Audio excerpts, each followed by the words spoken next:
My cruel husband stormed into the hospital room, his eyes blazing with fury. The air felt heavy as he marched toward me. "Enough of this drama," he shouted, his voice sharp and unforgiving. Before I could react, his hand swung through the air, landing a vicious slap across my face. My head snapped to the side, my vision blurring from the impact. But it didn't end there. Pain still lingered on my skin when suddenly, the door swung open. What happened next was even more painful. My name is Isabella Carter, and I am 39 years old. If you had asked me a few years ago, I would have told you that my life was perfect. I had everything: a loving husband, a beautiful home, and a promising future. At least, that's what I thought. From the outside, my marriage looked like a dream. Nicholas Walker, my husband, was charming, successful, and well-spoken. People admired us, and I often heard comments about how lucky I was to have such a devoted partner. But behind closed doors, my reality was far from perfect. I had spent years convincing myself that I was happy, that the cracks in my marriage were normal, and that love meant sacrifice. I ignored the little signs, the dismissive remarks, the growing distance, the way he slowly took control over my life without me even realizing it. But nothing lasts forever. The illusion I had built around my marriage was about to shatter into pieces, revealing a truth I had tried so hard to ignore. And that's where my real story begins. I met Nicholas Walker at a charity event in Austin, Texas. The hall was filled with laughter, soft music playing in the background, and the clinking of champagne glasses. I wasn't particularly social, but I had been invited by a friend and decided to attend.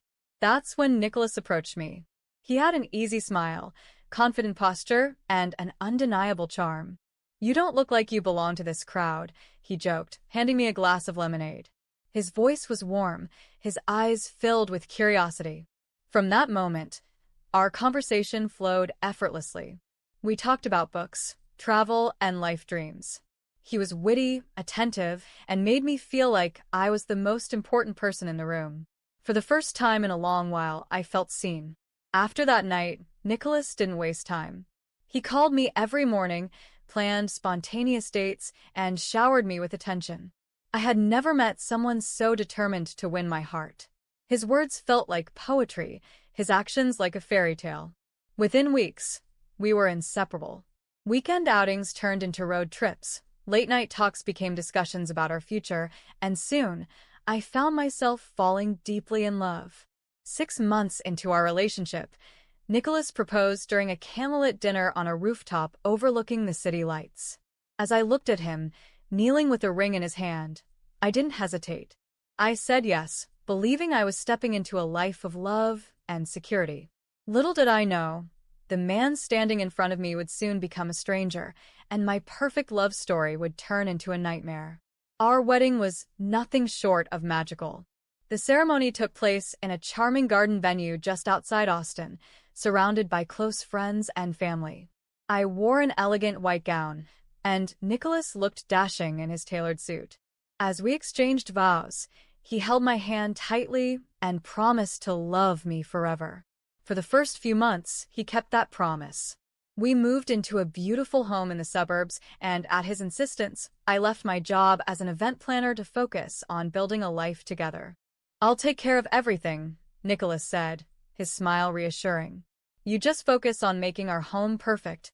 At first, I enjoyed it. I poured my energy into decorating, cooking, and making our home warm and inviting. Nicholas seemed to appreciate my efforts, bringing me small gifts and showering me with compliments. But as time passed, his warmth faded. The compliments turned into criticisms, and the affection I once adored was replaced with cold indifference.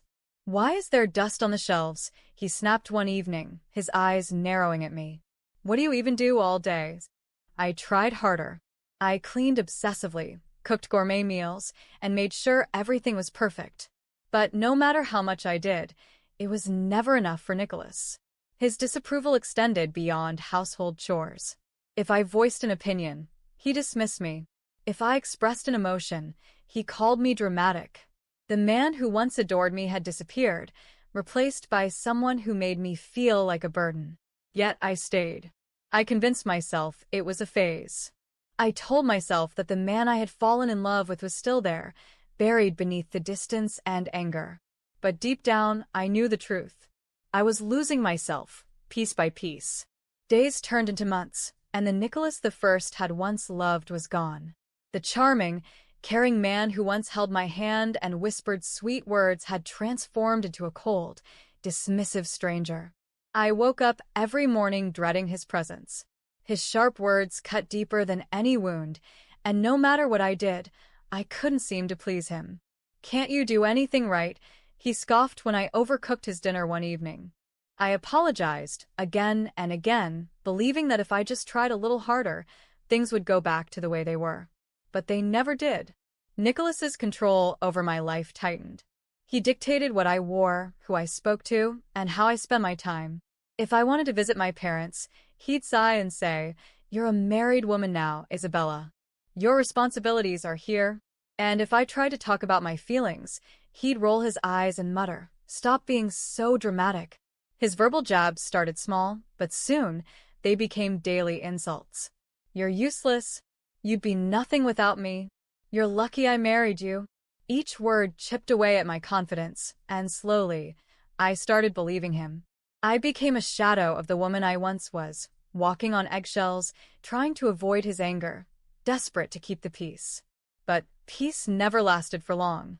No matter how much I obeyed, Nicholas always found something to break me down. Yet I still held on. I told myself, maybe he's just stressed. Maybe he'll change. But deep down, I knew the truth. This wasn't love. This was control. And I was trapped. It started as a small redness on my cheek. Nothing alarming.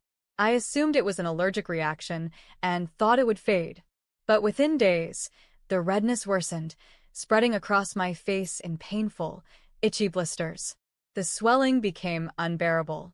Even the slightest touch felt like needles piercing my skin. I avoided looking in the mirror, hoping it would go away on its own.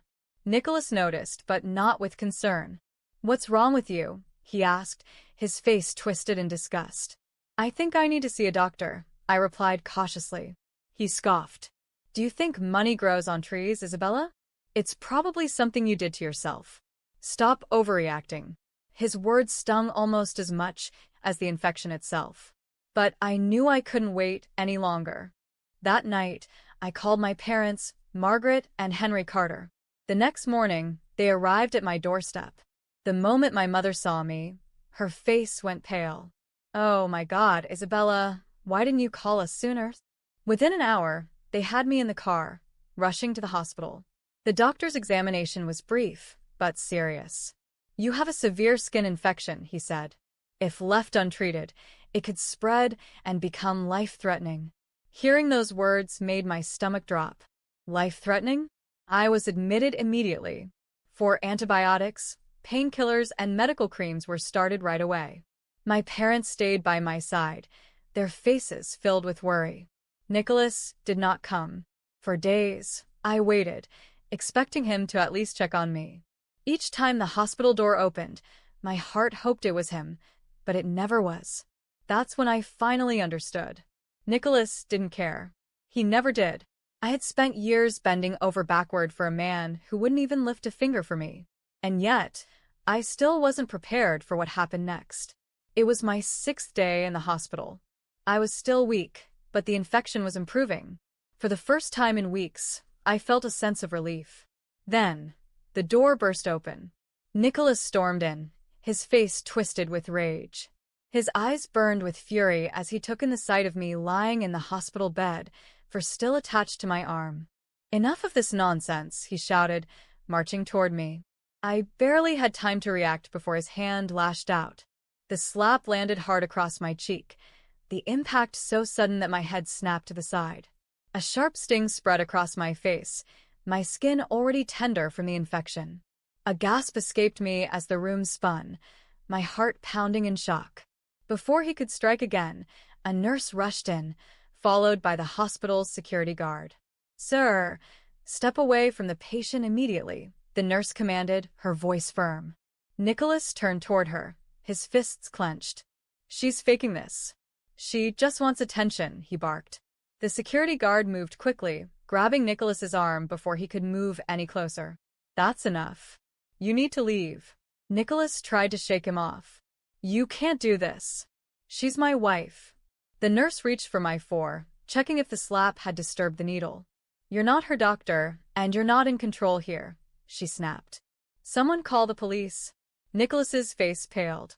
Wait, what? The hospital staff refused to let him go. The security guard tightened his grip, while a nurse quickly dialed 911. Within minutes, 2 police officers arrived. Mr. Walker, you're under arrest for assault and domestic violence, one of them stated, pulling out handcuffs. Nicholas's anger turned to disbelief. You're arresting me? For slapping my own wife? Yes, sir. And there's security footage to back it up. As the officers restrained him, Nicholas's eyes met mine. You'll regret this, Isabella, he hissed, his voice dripping with venom. But for the first time, I felt no fear.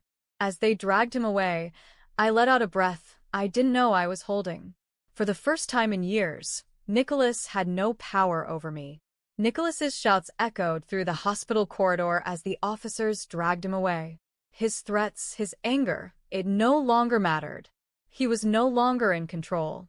I sat there, still in shock, my face burning from the slap, my body trembling from the moment that had just unfolded.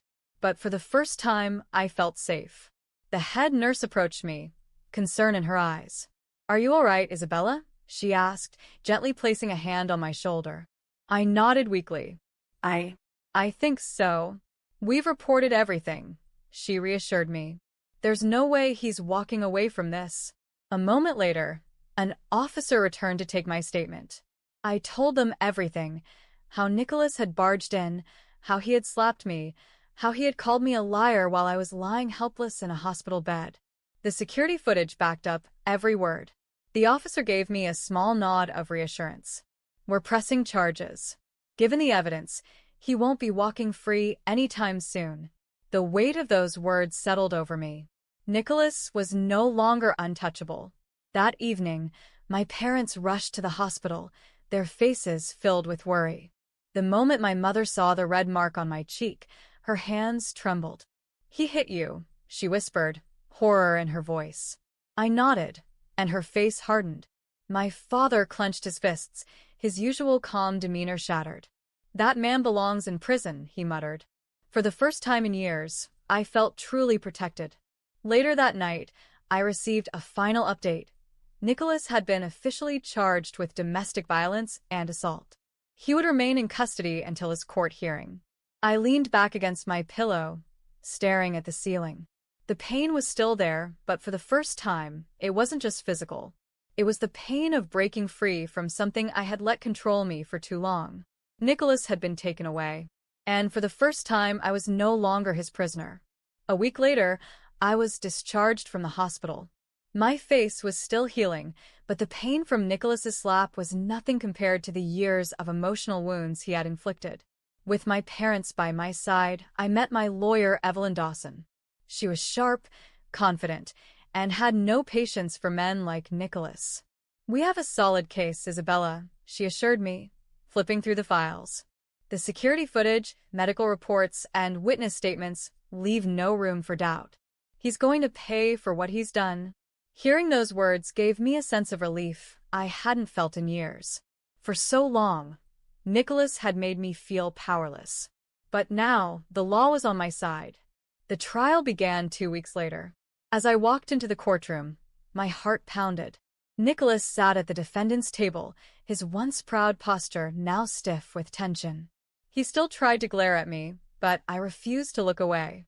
Evelyn presented our case with unshakable confidence.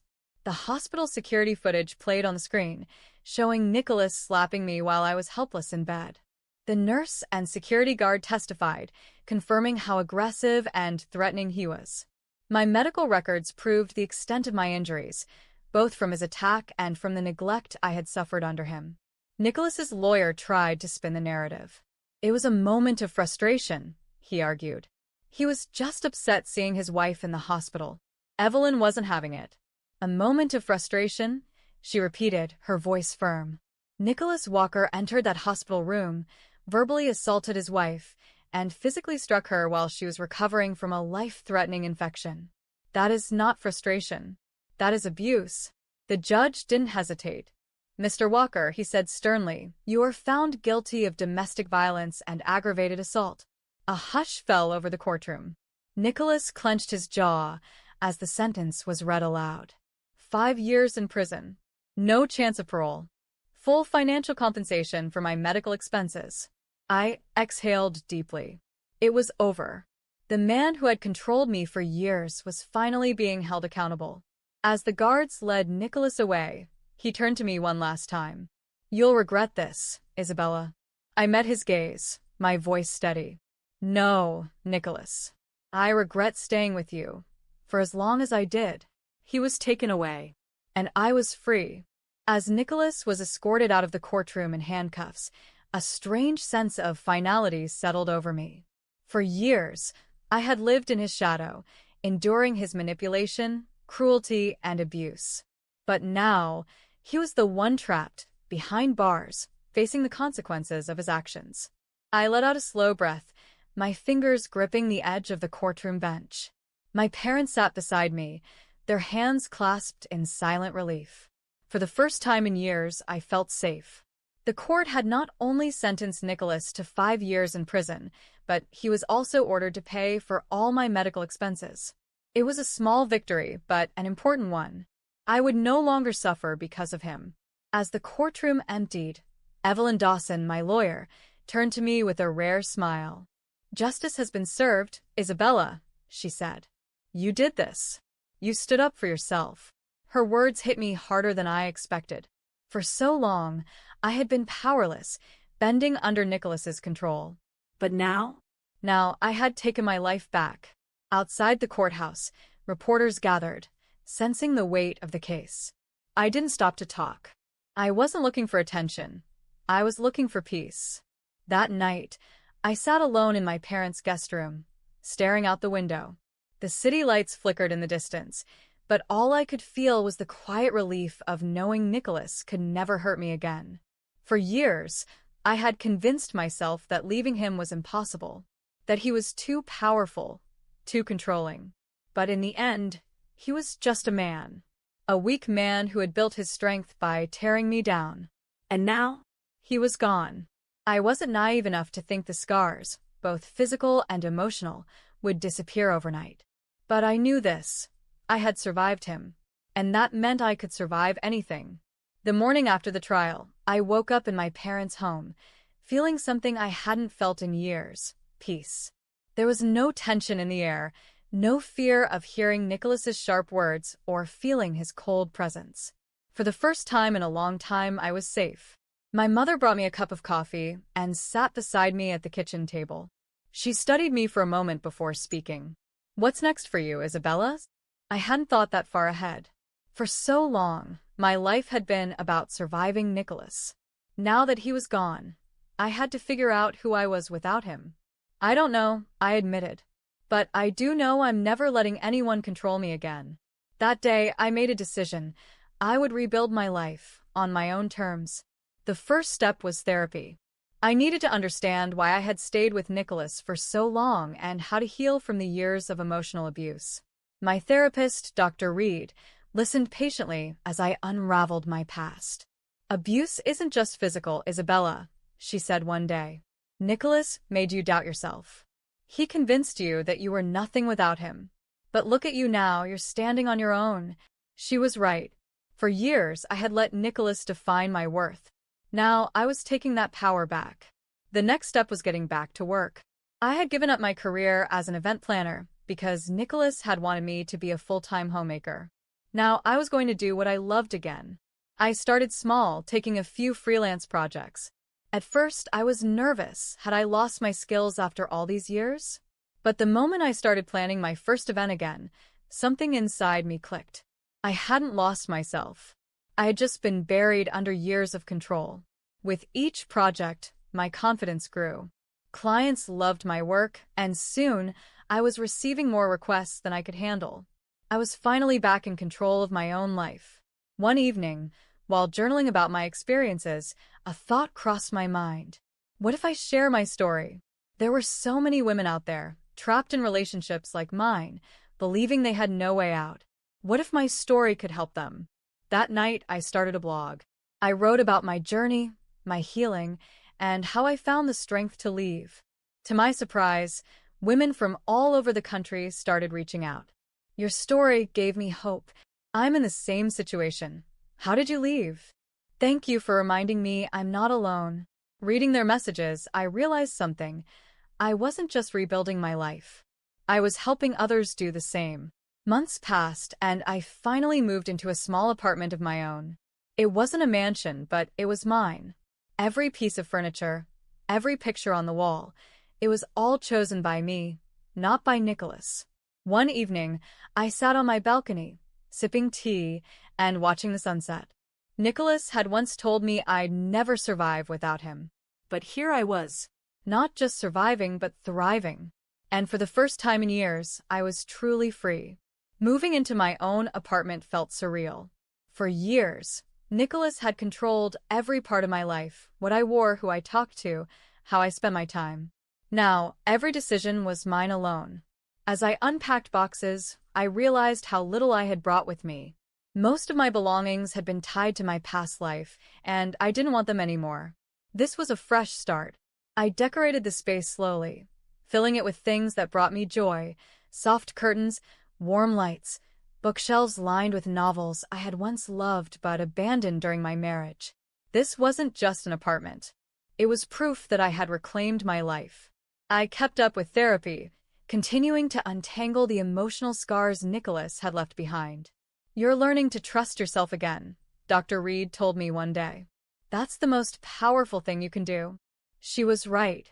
I had spent years doubting myself, believing that I needed Nicholas to survive.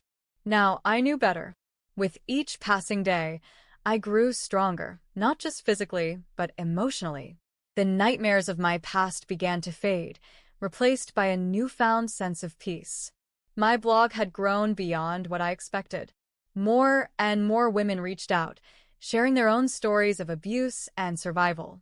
One day, I received an email from a woman named Rachel. "I read your story, and it gave me the courage to leave my abusive husband. I'm scared, but I know I deserve better. Thank you for showing me that there is life after abuse." Tears welled in my eyes. This was bigger than me. I decided to take things a step further.